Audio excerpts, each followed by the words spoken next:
Good morning, wave makers. This morning I'm going to be talking to you about a miracle start that will help you in your everyday if you apply these things every day.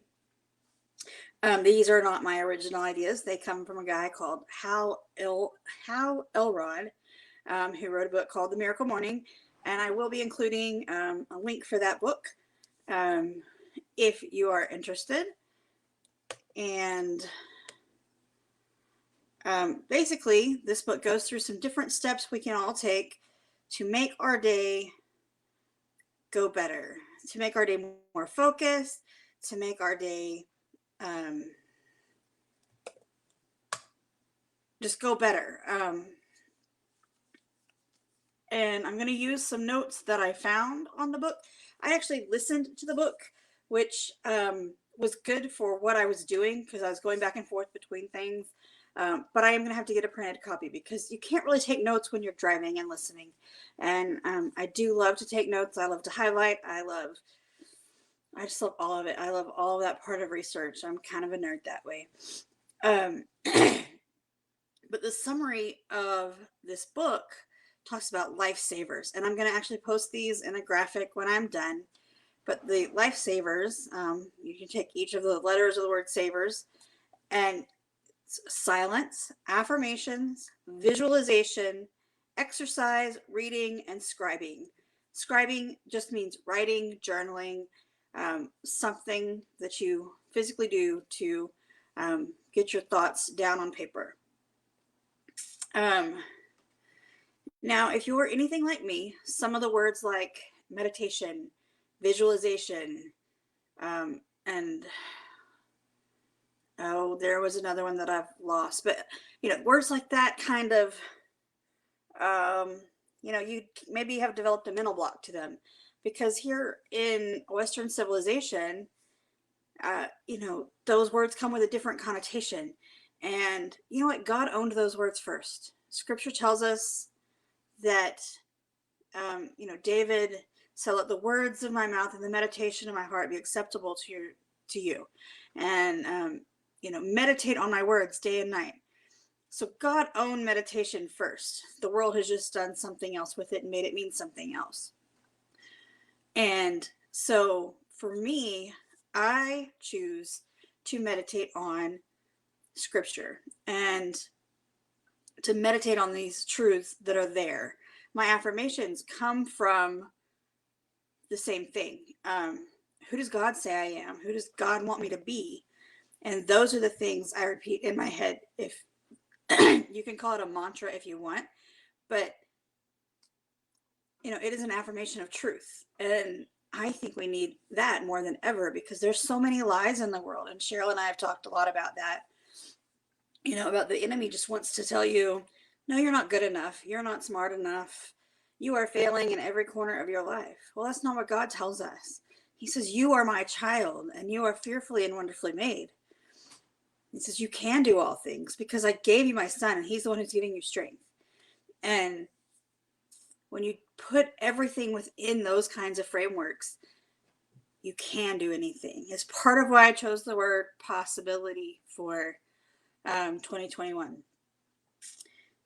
So just wanted to get that little disclaimer, if you want to call it that, out of the way, that when I say meditation, this is what I'm talking about. I'm talking about something really focused, not what I guess Eastern culture calls meditation. So, and we talked about the book is called Miracle Morning, but you don't have to do it in the morning. If that's not your optimal functioning time, by all means, start at 10, start at noon, start at 5 o'clock in the evening, whatever time of day is the best for you to be the most productive. Set aside time to be silent. And that is hard for some of us to have moments of silence, let alone 5 minutes, because that's what he recommends. And sometimes I think just getting a minute of silence, being able to go to the bathroom by myself, any of that is a challenge. Sometimes when I set the alarm to wake up earlier than everybody else, that doesn't go as I plan either. And when you're a mom and you have young kids to take care of, then you understand that struggle. And it can be challenging and difficult. There's also, and I haven't read it yet, so I can't necessarily recommend it, but I'm sure it's very similar. He also wrote a book for parents and families. So you'd be doing the miracle morning with your kids. And I might end up getting that one. I mean, I don't know. Because I do think what is included is important. And I think developing these habits early is important. So silence, then affirmations. That's whenever you're telling these truths to yourself before you even get started. Visualization. What do you want to see happen? You're imagining your goals happening, or like we talked about last night, your intentional vision. And I think when you think about it that way, what are my intentions? What do I want these things to give me? When you think about it that way, it takes kind of the hokiness out of the word. And then you practice going over in your mind. Okay, what do I need to do to get these results? And you practice that focus. You practice that seeing it happen. The next one is exercise. Now, I don't know about you, but I'm really bad at this one. I don't enjoy it. I'll just be honest. I don't enjoy it. And, it hurts sometimes. And I know I would feel better if I just did it all the time and it wouldn't hurt as much anymore. But you've got to get over that hump. The next one is reading. You pick something that adds to your personal development. For me, I like to start with my Bible reading. And I get behind sometimes. Cheryl, Christy, and I have been going through the Bible together this year with a one-year Bible on the YouVersion app. And, we've all struggled to stay on top of it. I like to listen to it as I am, getting ready. And sometimes I listen to it when I'm doing that little bit of exercise, because it doesn't matter if you do 1 minute or 5 minutes or a full scale workout. What matters is that you're doing something. Yes, Cheryl, I finally caught up this morning too. And so that's a way that I kind of combine two of the areas. And then I meditate over what I've just heard and read. And because you can combine these things. Now, Hal doesn't talk about that in the book, but this is something I've applied through other things that I have read and studied about combining things when you can, because it does make a difference in your day. And then the last one is scribing, which just means writing. But he said, it's not Lifesaver W, because that doesn't make any sense. It's savers. So writing enables you to document what you've been learning, make notes for the future, talk about what you want, talk about what you've learned, talk about how it applies, any of these things. And for me, writing it's just part of how I get myself out of my own head. And then sometimes as I'm doing that, I say, oh, this is really beneficial, and somebody else might need to hear this too. And that is part of why I blog. So, those kinds of things. You never know that what you have to say might help somebody else. And in the book, he goes through a whole lot of details on each of these things. For a long time, I thought I was not a morning person. And maybe some days I still feel that way. But what I've learned through this book, and then through actually getting up and going, is that it's not that I am not a morning person. It's that I didn't have my mind right. And starting the day right actually begins the night before. And this is a really important key element to a good start. So you start the day before saying, like we talked about last night, what was good about today? What am I looking forward to tomorrow? Tomorrow is going to be great. And maybe at first you don't believe that tomorrow is going to be great. But think of one thing you can focus on to say, I'm going to make this part of tomorrow a really good thing for me. If you use an alarm clock, move it across the room. If your phone is your alarm clock, I would say plug it in across the room as well, because there's also other things like the Bluetooth and the Wi-Fi and the things messing with your sleep. Anyway, so move it across the room. My current alarm clock is actually my Fitbit, so it vibrates and that wakes me up. And of course, usually I've been awake before that because I just don't always stay asleep well in the mornings. I have troubles. The next thing that he recommends is doing something like brushing your teeth, because it wakes up your mouth, or splashing your face with water. Drinking a full glass of water first thing, because technically speaking, we're dehydrated when we first wake up. And even like health people say you should drink your water before you drink your coffee or tea. I don't always remember that. And then he says, get dressed or jump in the shower. So what I've been doing as part of my getting ready the night before is I get my clothes, I move them to my bathroom, and so then it's all there. When I'm really on top of things, I even get out, my hair clip that I'm going to wear with it, and I get out whatever else I'm going to wear with it, and I just have it all there and ready. And that's kind of that. So some recommendations for silence, like I said: meditation, prayer, reflection, deep breathing, and gratitude. A lot of these can be combined. You can do deep breathing even as you're meditating on whatever you decide to do. You can do deep breathing while you're reflecting on what has been done, what needs to be done. You can do deep breathing while you pray. You can do deep breathing, and as you're breathing, be grateful and thankful and count your blessings. Affirmations. You can create your own with what you really want, why you want it, and who and what you're committed to create and attain these things. And you can add inspirational quotes and philosophies.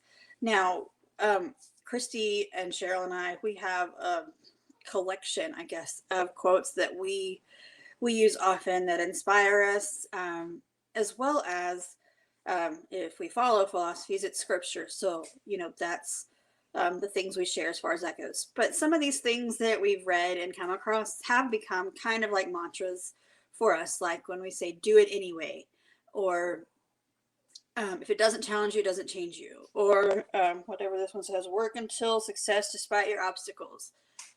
You keep doing, not because of the results, but because of your own actions and because of what those actions do for you. And I think that's probably one of the most important parts I have learned through some of these different personal development things I've done, is that it is my actions, not the responses, that matters. It's me setting those healthy habits that matters the most. Visualization. Oh, sorry, can't talk this morning. Mentally rehearsing is another way you could say that. So, because again, visualization can sound really hokey whenever you're mostly familiar with the worldly perspective on it. And that worldly perspective, like Cheryl said, it gets in your own way. So instead of thinking about it that way, think of mentally rehearsing. How many of you have had an entire conversation with a person in your head before you've actually gone and seen them and talked to them? Same kind of thing. Just do it with the things in your life that matter. And then exercise. Now, most people who are exercise people say this should be one of the first things you do in the day. And they're not wrong. It's just I really don't like it. So that's a problem I have that I need to work on. The next one is reading. Like we talked about, what can you read? He recommends a minimum of 10 pages a day. And you can break this up between different things. So after I did my Bible, I could also throw in some other personal development thing. I could even throw in something fun.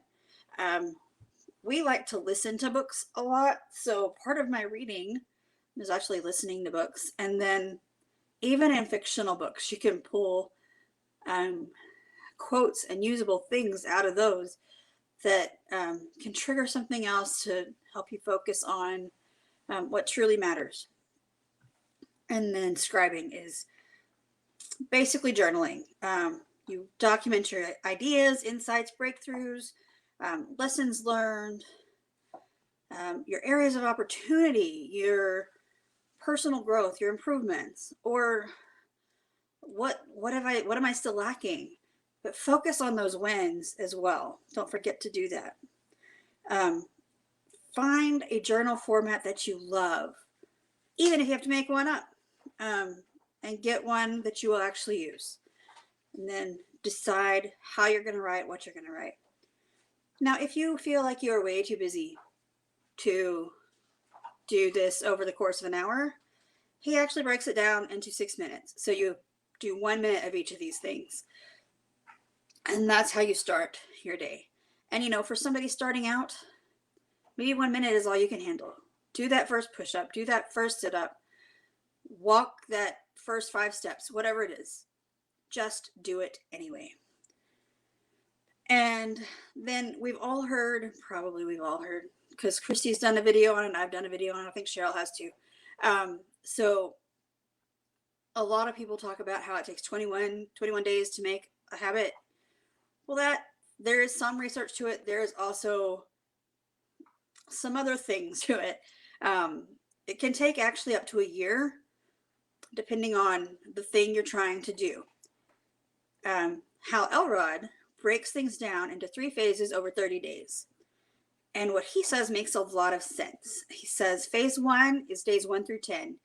It's that unbearable, I still don't want to do this. I don't want to do this. This is horrible. This is too hard. I want to quit. But if you get through those first 10 days, you move into phase 2, which is just uncomfortable. You're still, it's easier, but you're still having to apply the discipline, and you're still having to apply the commitment. It's still tempting to say, no, I'm not going to do it this morning. I'm taking today off. But you push through and you stay committed so that you can get to phase 3, which occurs in days 21 through 30, making you unstoppable. It's in these last 10 days where you can firmly establish that habit, and it's where transformation can begin occurring. The new habit becomes part of your identity, and you start to see yourself living in that habit. And there's other research that backs this up that's based, again, on New Year's resolution. Most people have abandoned their New Year's resolution by about January 23rd. So that fits right within what he says here. That third week, they're already done. They don't want to do the work anymore. And I just want to say, whatever habits you need to either start or stop, commit to going longer than that 30 days. Say, I'm going to do this for 30 days. I'm going to do this for a month. Pick your month and start. If you start now, what is today, the 5th? So by January 5th, you'll already have a great start into the new year, because you will already have that unstoppable mentality. And I really enjoyed listening to this book. And like I said, I'm going to be getting a hard copy, because I really want to go through and highlight and underline and be able to share more things that I've learned through it. Yes. Peruse an upward spiritual high. I like it. And you don't have to do it first thing in the morning. You can do it whenever is most productive for you. You don't have to do it all perfectly, because I'm sure we don't. Even when we're all on top of our game, I know we're not all doing it perfectly. And we're all here to help each other, to hold each other accountable, to challenge each other, to say, hey, did you drink your water? Did you take your vitamins? Did you eat that vegetable? Did you, whatever. And just to take stock and become unstoppable. So I've included that link at the top comment there because Facebook doesn't always like links, so that's where it is. And I am going to post a graphic as well that will have that link on it. And if you have any other questions or ideas you want to share, you can either comment here or message me, and I will be glad to talk with you more about it. Cheryl will talk to you guys tonight at 8, and so be back here for that. We're going to be talking about, I already forgot the title, hang on. She's going to put it up there before I do.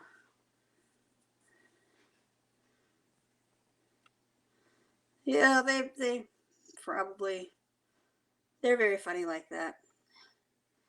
Cheryl, what's your title again? Because I don't remember. Relationships and mindset. There you go.